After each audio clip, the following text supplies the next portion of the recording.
संजय राउत के घर पिछले 3 घंटे से मौजूद है ईडी की टीम। इस वक्त की बड़ी खबर आपको बता रहे, सुबह 7 बजे पहुंच गई थी संजय राउत के घर ईडी की टीम और 3 घंटे का समय हो चुका है। लगातार पूछताछ की जा रही है संजय राउत से। उनके घर के हर एक हिस्से को खंगाला जा रहा है, तमाम दस्तावेजों को पढ़ा जा रहा है और राउत के घर के बाहर समर्थकों की नारेबाजी भी तेज हो गई है। समर्थक भी सुबह से ही जुटना शुरू हो गए थे और राउत पर आज ईडी की 3 टीमें एक्शन में नजर आ रही है। एक टीम जो उनके घर पर है और 2 टीमें 2 अलग अलग जगहों पर है। पत्रा चावल घोटाला मामले में इन्वेस्टिगेट करने के लिए वो 2 जगह कौन कौन सी है उनका खुलासा अब तक नहीं हो पाया है, लेकिन संजय राउत के घर पर ईडी की टीम पिछले 3 घंटे से मौजूद है और संजय राउत के घर के बाहर से ही सुबह से ही हमारे सहयोगी सूरज ओझा लगातार जुड़े हुए हैं, जो आप तक पल पल की तस्वीर पहुंचा रहे हैं।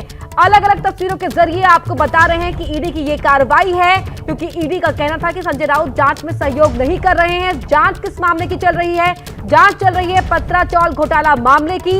इस घोटाले के आरोपों से इनकार कर रहे हैं संजय राउत। ट्वीट भी किया, प्रतिक्रिया भी दी कि तमाम जो आरोप लग रहे हैं उन घोटाले से कोई संबंध नहीं है उनका और शिवसेना के लिए लड़ते रहेंगे। ये ट्वीट किया है संजय राउत के ट्विटर हैंडल से और पिछले 3 घंटे से ईडी की टीम संजय राउत के घर के हर एक हिस्से को खंगाल रही है। ये ट्वीट आप टीवी स्क्रीन पर देख पा रहे हैं। झूठी कार्रवाई, झूठा सबूत, मैं शिवसेना नहीं छोड़ूंगा, महाराष्ट्र और शिवसेना लड़ती रहेगी। ये ट्वीट किया। पहली प्रतिक्रिया सामने आई आज सुबह, मैं मर भी जाऊं तो समर्पण नहीं करूंगा, फिर भी शिवसेना के लिए लड़ता रहूंगा। संजय राउत के ट्विटर हैंडल से ये ट्वीट हुआ आज पहली प्रतिक्रिया के रूप में। और दूसरा ट्वीट हुआ, किसी भी घोटाले से मेरा रत्ती भर भी संबंध नहीं है, मैं बाला साहब की कसम लेकर बता रहा हूं, मैं बाला साहब का सैनिक हूं।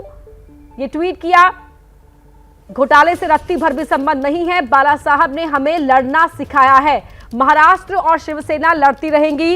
ये प्रतिक्रिया संजय राउत की ओर से सामने आई है, मैं शिवसेना के लिए लड़ता रहूंगा। और सूरज ओझा लगातार हमारे साथ जुड़े हुए हैं संजय राउत के घर के बाहर से। सूरज, अब वहां पर क्या देख पा रहे हैं, क्योंकि समर्थक भी अब बहुत तेजी से वहां पर जुटना शुरू हो चुके हैं। जी बिल्कुल, देखिए अब ये हो गई है जो लोकल पुलिस के लिए काफी बड़ी चुनौती, क्योंकि थोड़े थोड़े समय में ही शिव सैनिकों की भीड़ यहाँ पर बढ़ती जा रही है। जो संजय राउत के समर्थक हैं उनकी भीड़ बढ़ती जा रही है। मैं यहाँ पे दिखाना चाहूंगा कि इसके पहले आपने देखा होगा कि हाथों में किसी के झंडे नहीं थे, लेकिन अब शिवसेना के झंडे भी लोगों के हाथ में दिखाई दे रहे हैं। तो लोग जो समर्थक हैं वो यहाँ पर बढ़ते जा रहे हैं। साथ ही पुलिस को अपना बंदोबस्त भी बढ़ाना पड़ रहा है। मेरे साथ आप दाहिने हाथ पे आप देखिए कि कैसे पुलिस ने यहाँ पर राइट कंट्रोल के लिए भी पुलिस यहाँ पर तैनात किया हुआ है, ताकि अगर यहाँ पे किसी भी तरह की सिचुएशन खराब होती है तो ऐसे में पुलिस पूरी तरह से तैयार है। आप देखिए विजुअल्स में साफ तौर पे पुलिस हेलमेट डंडे लेकर खड़ी है ताकि किसी भी तरह की सिचुएशन हो उसे हैंडल किया जा सके। और रही बात संजय राउत की, तो जो ईडी सूत्र बताते हैं कि अगर यहाँ पर चीजें सामान्य नहीं रही तो संजय राउत को यहाँ से लेकर ईडी कार्यालय भी ले जाया जा सकता है पूछताछ के लिए। तो यहाँ पर लगातार जो सीनियर ऑफिसर्स हैं वो भी अंदर जाकर लोगों से मिल रहे हैं, ताकि वो लोगों को रिक्वेस्ट करें कि यहाँ पर किसी को जमा होने न दिया जाए।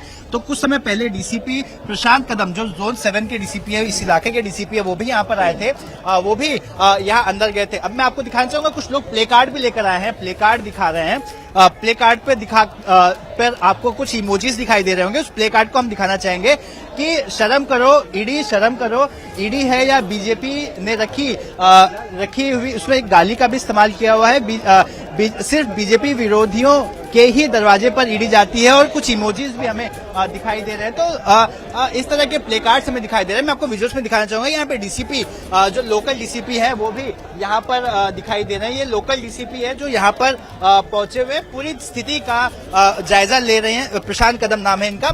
और यहाँ पर सुरक्षा कैसी बढ़ानी है, नहीं बढ़ानी है, इस बात की जानकारी वरिष्ठों को दे रहे हैं लगातार।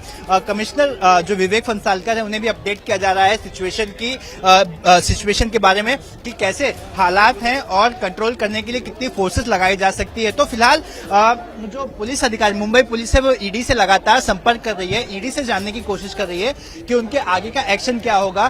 क्या वो संजय राउत को ले जाएंगे या फिर यहीं पर सर्च ऑपरेशन या पूछताछ कर चीजों को खत्म करेंगे। लेकिन फिलहाल ईडी का ये कहना है कि हम अभी किसी भी कंक्लूजन पर नहीं पहुंचे। अगर यहाँ की स्थिति खराब होती है एक, या फिर उनके पास कोई ऐसी चीजें आ जाती है जिसके बिहाफ पे संजय राउत को ईडी कार्यालय ले जाना पड़े, तो ऐसी दो स्थिति में उन्हें अपने कार्यालय ले जाएंगे। तो इस बात को ध्यान में रखते हुए यहाँ पर सुरक्षा बढ़ाई गई है। साथ ही इस मकान के दूसरी तरफ भी एक गेट है, उस गेट पर भी बंदोबस्त लगाया गया है। देखिए, हम देख रहे हैं ये फ्रंट गेट है, इसके आगे आपको जो ग्रीन कलर का एक कपड़ा दिखाई दे रहा होगा, उसके आगे भी संजय राउत की ही जमीन मानी जाती है, जहां पर एक और गेट है और उस गेट से भी उन्हें ले जाया जा सकता है। ऐसे कयास लगाए जा रहे हैं ताकि इस गली को अवॉइड किया जा सके और वो मेन रोड से उन्हें कनेक्ट करके वहां से ले जाया जा सके। लेकिन फिलहाल ईडी और मुंबई पुलिस का कोऑर्डिनेशन चल रहा है, क्या करना है, किस एक्शन पर ईडी जाएगी, उसके अनुसार मुंबई पुलिस यहाँ पर बंदोबस्त बढ़ा रही है। जी बिल्कुल सूरज, तो दूसरे गेट से भी निकाला जा सकता है संजय राउत को, क्योंकि हालात जो यहाँ पर फिलहाल ऐसे नजर आ रहा है कि संजय राउत के समर्थक बहुत ही तेजी के साथ यहाँ पर जुटना शुरू हो गए हैं, झंडे लेकर पहुंचे हैं, प्ले कार्ड लेकर पहुंचे हैं। लेकिन ये हो क्या रहा है, जो कार्रवाई हो रही है, किस मामले में हो रही है, क्या है घोटाला, वो आपको एक बार फिर बता देते हैं। देखिए, साल 2007 में गुरु आशीष कंस्ट्रक्शन को चौल विकसित करने का ठेका मिला था। चौल की जगह उन्हें फ्लैट बनाने थे। 47 एकड़ की जमीन पर चौल की जगह फ्लैट बनाने का काम इस कंस्ट्रक्शन कंपनी को दिया गया था। जो समझौता हुआ था उसके मुताबिक 672 फ्लैट चौल के निवासियों को ही देने थे, जो वहां पर टेनेंट रह रहे थे उन्हें मिलने थे, लेकिन ऐसा नहीं हुआ। समझौते के मुताबिक करीब 3000 फ्लैट माडा को दिए जाने थे। बाकी बची जमीन पर कंस्ट्रक्शन कंपनी घर बनाकर बेच सकती थी, लेकिन हुआ क्या, आरोप ये लगे कि पूरी की पूरी 47 एकड़ जमीन को 1034 करोड़ रुपए में बेच दिया गया। आरोपों के मुताबिक कंपनी ने जो फ्लैट बनाने थे वो काम नहीं किया और पूरी जमीन को बेच दिया गया। ईडी ने प्रवीण राउत और उसके साथी सुजीत पाटकर पर केस दर्ज किया। प्रवीण राउत कौन थे?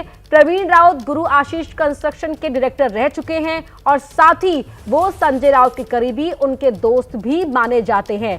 प्रवीण राउत और संजय राउत का कनेक्शन किस तरह सामने आया वो भी आपको बता देते हैं। प्रवीण राउत की पत्नी के अकाउंट से संजय राउत की पत्नी के अकाउंट में पैसे ट्रांसफर किए गए और जो शिवसेना के प्रवक्ता हैं लगातार इस पर अपनी प्रतिक्रिया दे रहे हैं। शिवसेना के नेता क्या कह रहे हैं वो सुन लेते हैं एक बार। मैसेज दिलवाया ईडी को कि पार्लियामेंट का सत्र चल रहा है, सत्र में बहुत सारे विषय पर चर्चा होती है, मेरा वहां रहना अति आवश्यक है। जब मैं वहां से समय पूरा करूंगा मैं आपके पास जरूर आऊंगा। लेकिन पता नहीं क्या आनंद फानन में यह फैसला लिया गया। 10-10 ईडी के अधिकारी किसी के घर में आ जाते हैं सुबह 7 बजे।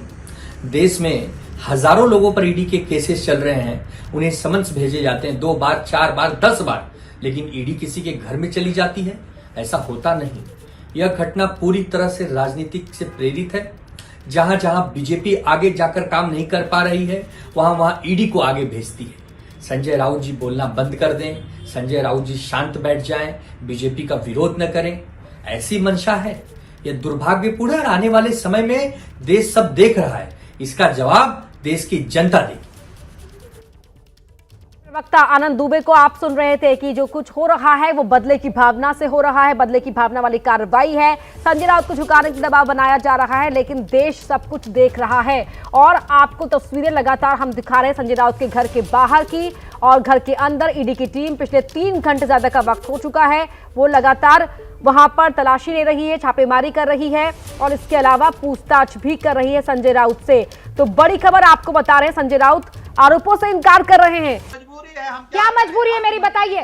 मैं अभी आपको बताती हूँ कि मैंने ओए होए होए होए नमकीन के चटकारे लेते हुए टकटकी मार के डिबेट शो को पॉज रिपीट कर करके देख रहे हैं जोगिंदर जी। इनकी तरह आप भी देखें अपनी फेवरेट डिबेट्स को रिपीट कर और डाउनलोड कीजिए एबीपी लाइव ऐप अपने स्मार्ट टीवी पर।